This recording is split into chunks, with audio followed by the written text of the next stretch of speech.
छल्ली। छल्ली जो है आप उस तरह भी डाल सकते हैं, लेकिन मैंने जो है इनके दाने निकाले हुए हैं। इससे ये है कि अब जिस तरह अंडे बच्चों पे आई हुई हैं मादाएँ, तो उनके लिए जो है ना आसानी हो जाती है, और वो इसको जो है ना बच्चों को देने के लिए आसानी होती है।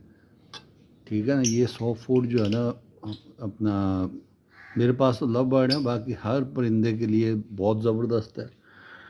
ये बच्चों के परों में शाइनिंग पैदा करते हैं, ताकतवर चीज़ है, और परिंदा बड़े शौक़ से खाता है।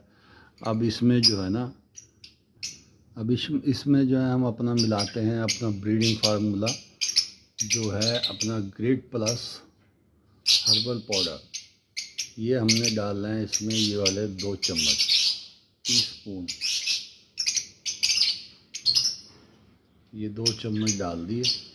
और इसके बाद जनाब अली, अब इसको जो है ना मैं मिक्स करके आपको दोबारा दिखाता हूँ। जी नाज़रीन, ये ग्रिड प्लस हर्बल पाउडर डालने के बाद इसकी शक्ल कुछ ऐसे हो जाएगी। और ये जो है अब आप इंशाल्लाह परिंदों को डालेंगे, बहुत शौक़ से खाएंगे इंशाल्लाह। मैं कोशिश करता हूँ, मेरा कमरा छोटा है असल में ना, ये देखें, ये साथ ही में बैठा, तो परिंदे जो है ना डर के पीछे हो जाते हैं। लव बर्ड आपको पता है डरपोक नस्ल है, तो मैं कोशिश करता हूँ इंशाल्लाह इनको खाते हुए भी दिखाता हूँ आप आगे। इंशाल्लाह मेरी आवाज़ नहीं आएगी। मैं अब अल्लाह हाफ़िज़ करता हूँ। अल्लाह हाफ़िज़।